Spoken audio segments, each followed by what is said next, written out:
Bonjour les gars, bienvenue sur ma chaîne, bienvenue sur ce énième podcast. Aujourd'hui, on va parler de la suite de ce qui se prépare dans le monde du MMA. On va un peu faire un petit débrief à ce qui concerne Francis Ngannou et aussi son interview qu'il a eu sur le MMA Fighting Result. Donc, on va un peu faire un débrief de ça, on va un peu commenter et on revient juste après. Générique.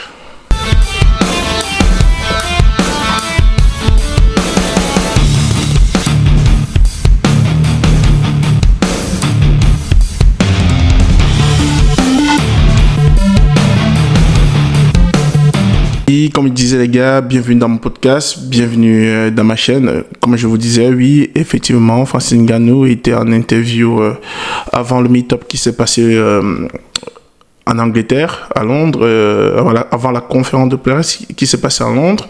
Donc Francis Ngannou était bien en interview sur la chaîne du confrère américain surnommé MMA Fighting Gun SBN en fait. Donc personnellement je ne le connais pas, mais c'était une belle interview. J'ai écouté l'interview. Bon, ça se fait en anglais évidemment, et donc on va un peu essayer de traduire ensemble et puis voilà, apporter nos appréciations. Et on va pas aussi se tromper que sur cette interview, Francis Ngannou, lui, il nous donne des scoops en fait, des scoops un peu comme son combat qui était prévu au mois d'octobre avec Tyson Fury. Bon, cette information, moi, je ne l'avais pas, donc je l'ai appris lors de cette interview. Et aussi, il nous faut comprendre aussi voilà, que sa bonne année commence très bien, en fait. Donc, parce que voilà, c'est une année prometteuse pour lui. Et voilà. Donc, il y a cette information-là aussi. Donc, on va écouter ensemble tout ce qu'il disait, Francis Ngannou, concernant cette année, son programme et aussi ses activités en fait, ce qu'il avait prévu faire. Effectivement, Francis, il a une autre façon de voir les choses, d'entendre, d'anticiper, de comprendre. Donc voilà. Bon, on va juste écouter son interview au DraftKings, où il a fait son interview. Donc on va juste écouter l'interview, c'est en anglais bien sûr, mais il serait là pour traduire. Donc on va juste écouter et puis je ferai la traduction en fait. Merci. Really? Easier than Tyson? Yeah. Easier because the Tyson one, we were just like, there was also like a temperature type of things, nobody really knows like, okay, what's going to happen. You have to try to negotiate about everything, the room, the flight. I mean, we didn't even have to do all those stuff, but the way that they came out to the fight, rode the red carpet. So this time around, donc il dit là avec son contrat, lors de la négociation, son contrat avec Tyson Fury, il ne savait pas comment les choses devaient procéder. Donc ils ont dû, en fait, les organisateurs du combat, ils ont bien pu gérer la chose. Donc ils ont facilité en gérant bien les choses, en anticipant, en faisant même des choses qui n'étaient pas incluses dans le contrat. Donc il était bien content. Donc il y avait un peu de la peine aussi à trouver une entente entre les deux en fait. Donc pour ce combat-là, en tout cas, c'est ce qu'il a dit. Didn't even have to because they did a great, amazing job last time, even though it wasn't. Donc ils ont fait un travail remarquable. A lot of things was just like smooth and moving up like this. Stuff that we used to fight for, like, I want one more room, I want this. Was over. Easy. Didn't have to deal with that. Easy. Donc c'était facile l'organisation. Can I ask, what has life been like for you? So last time we spoke was right after the fight on October 30th. Can you describe what life has been like for you and how much it has changed since that fight? How much it changed? I know what changed is that I personally am very exciting. Even when I'm not, even before I had a fight, I really train and picture myself in the ring, in the situation, like trying to improve, get excited about that, Oui, parce que là, il est en train de demander à Francis Ngannou, dis-nous, c'est qu'a changé depuis l'annonce du combat avec ton adversaire. Il lui fait comprendre que non, avant que le combat se positionne, en fait, lui, il est toujours, il est toujours dans le mood, en fait. Même avant d'aller au combat sur le ring avec son adversaire, lui, il visualise, désolé, il visionne, en fait, il a une façon de visualiser les choses déjà dans sa tête. Donc, il s'imagine déjà sur le ring, comment il va se positionner si telle situation arrive, comment il pourra anticiper le truc, comment il pourra, vous voyez. Donc, il est déjà dans le bain, quoi. Dès l'annonce du combat ou quand il a déjà les idées, il est déjà dans le game. Ah non, c'est ça. Enjoy it.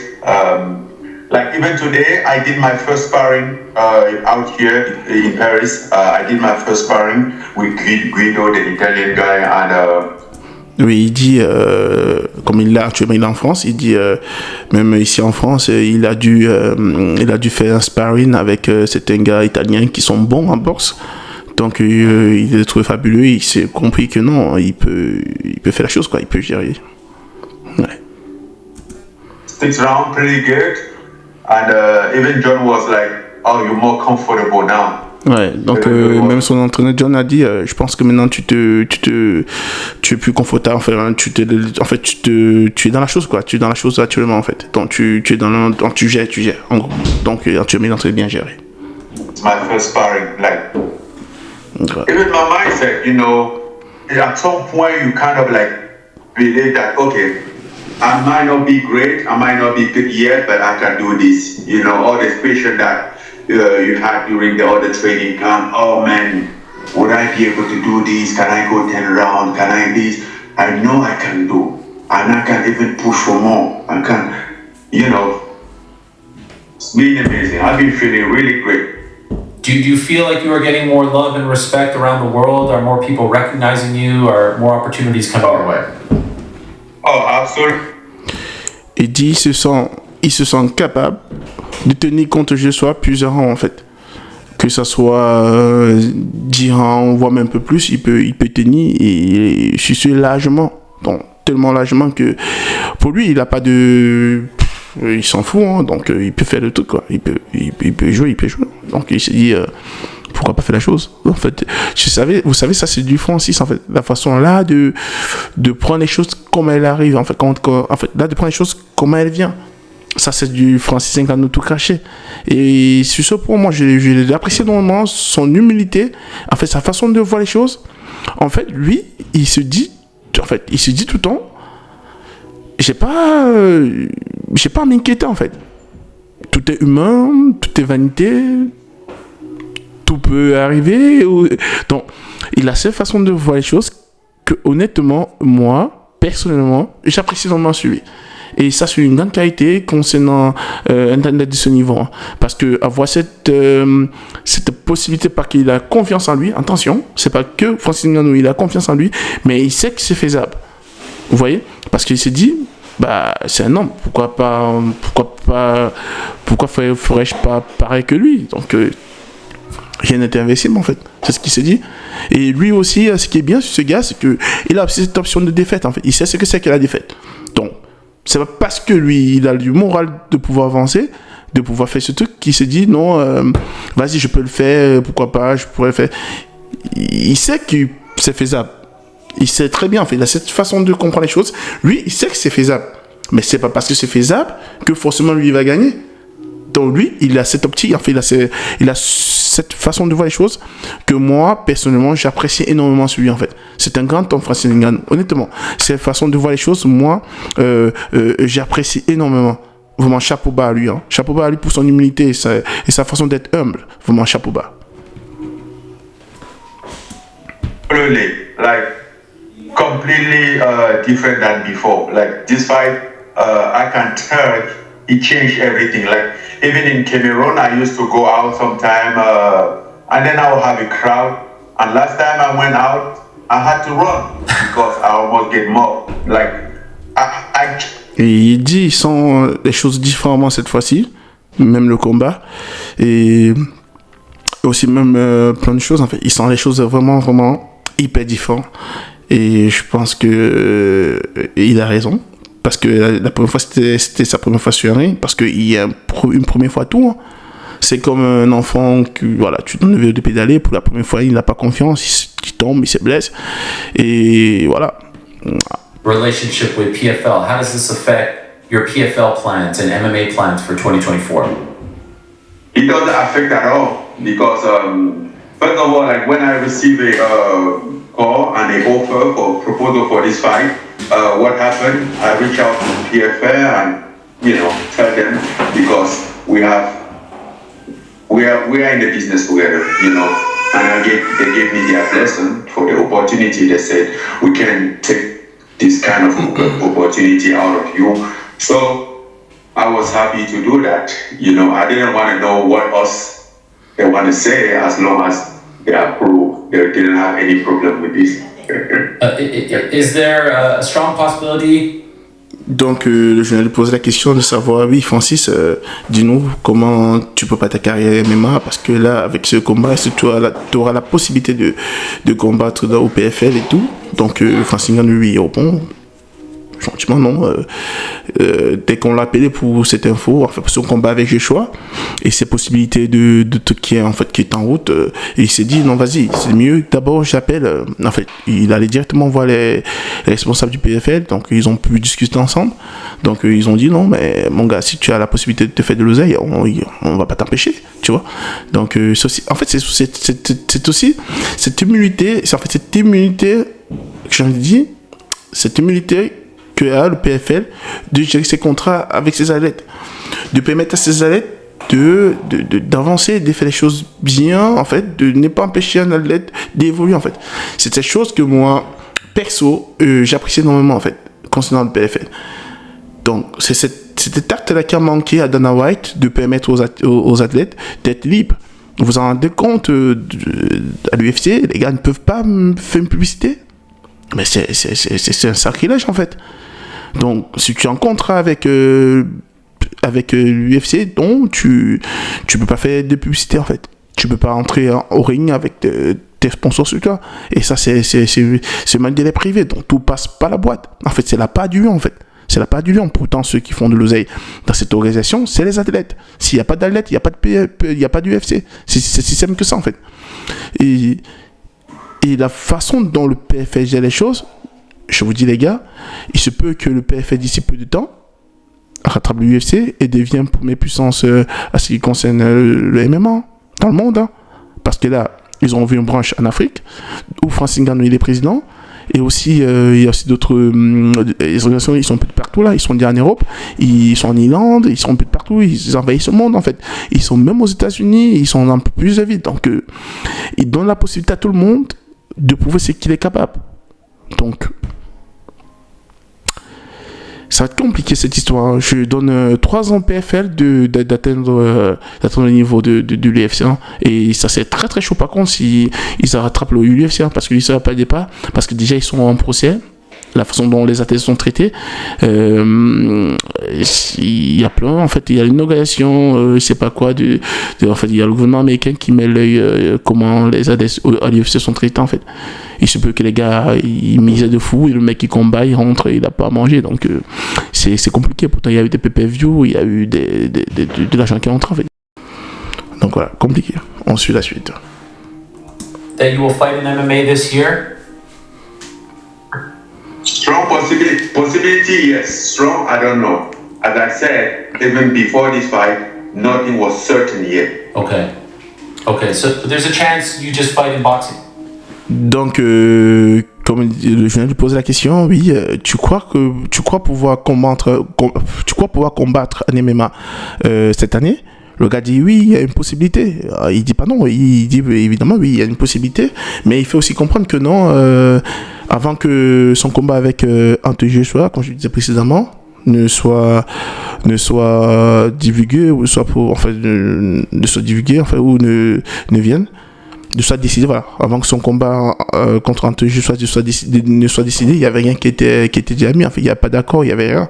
Donc il y a la possibilité pour lui, oui, qu'il fasse un combat en MMA, et un combat et 2 combats en boxe, mais c'est un truc de malade. Vous vous en rendez pas compte, les gars? Un mec qui va aller faire un combat. Ben, j'arrive même pas à comprendre, en fait. C'est Francis Ngannou, mais le mec, il est complètement taré. Parce que, il n'y a même pas moins d'un an, il vient de combattre contre Tyson Fury. Là, il va se mettre à combattre encore contre Anthony. Et il se peut que au fil de l'année, il en a 3, 4, 5 combats enchaînés. Et dites-vous, gars, c'est des millions. Là, on parle des combats qui vont lui rapporter des sous. Hein. On ne parle pas des combats de UFC où il touchait 500K et tout. Hein. On lui parle des combats où le mec il va se faire de l'oseille comme un bâtard. Mais c'est un truc de dingue. Ce mec, c'est vraiment une machine à sous, Francis Ngannou. Et c'est ce que je vous disais dans mon podcast hier. C'est en fait dans l'enregistrement que j'ai fait hier, le mec. Laisse tomber. Je sais même pas où mettre la tête avec ce gars, mais j'ai un respect pour lui, pour Francis. Hein. Honnêtement, s'il combat en MMA, s'il combat en boxe, il y a 2 boxes qui sont sûrs déjà, celui qui va combattre, celui Anthony Joshua qui est programmé le 9 mars, hein, et celui de le retour avec Tyson Fury qui était programmé en octobre, donc qui était sûr. Enfin, il y a 2 combats déjà qui sont sûrs. Et il se peut que le mec il combat aussi en boxe, en MMA. Parce que là, il va faire 2 combats en boxe et là, il va aussi faire un combat en MMA. Il se peut. Parce que rien n'est encore décidé jusqu'à présentement, comme lui, il disait. Rien n'a été décidé, mais il se peut que le mec, il combat en MMA. Mais c'est un truc de malade. Le mec, il me colle, en fait. Là, allez, c'est bon, il m'a gagné, Francis Ngannou. Bon, on va suivre la suite de l'interview, les gars. Twice. There's a chance. Okay. And there was some talk of like a mixed rules chance fight pour le combat. with you and Deontay Wilder. Was that ever real? Yes, it was real. And what happened? Then Deontay Wilder had a fight. Yeah. First, then that step on the way, and then I think now I have a fight. I said earlier that it feels to me like this one is bigger than the Fury fight because now the boxing community, they all respect you more and they know what you did, they saw what you did, and because AJ looked so good last year, especially in his last fight against Otto Wallin, it feels like everyone's treating this not like, oh, sideshow circus, like this is a real heavyweight contender fight. I feel the buzz is a lot more positive and a lot more, excitement surrounding it. Are you feeling this? Là, avant je perds le fil, en fait, là, le journaliste lui fait comprendre qu'il se peut, en fait, le journaliste dit, le journaliste, il ressent que ce combat est plus important que le combat qu'il a fait avec Tyson Fury.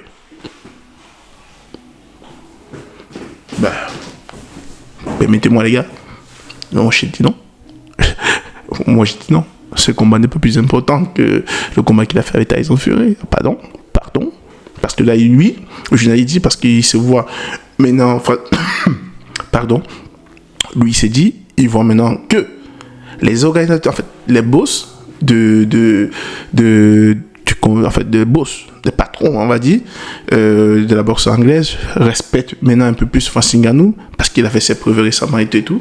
Donc, pour lui, il dit, oui, de sa part, ce combat est plus important pour Francis, enfin, même pas pour Francis, pour l'organisation, que le combat que lui, il a fait avec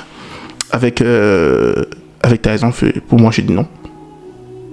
C'est tellement idiot de penser comme ça. Mais excuse-moi, je connais pas, de toute façon, je connais pas sa première fois.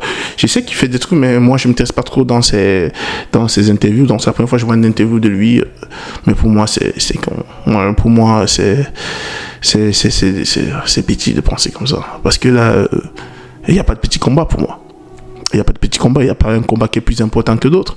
Parce que l'Alec, quand il va en salle, il se prépare pour l'affronter quelqu'un. C'est sa vie qui met en jeu. Parce que s'il prend un KO, dites-vous, c'est pas parce que tu es ceinture, en fait, tu as 6 fois ceinture du monde que tu vas combattre avec un mec qui vient de, je sais pas, qui vient de débuter, que le combat va être un combat facile.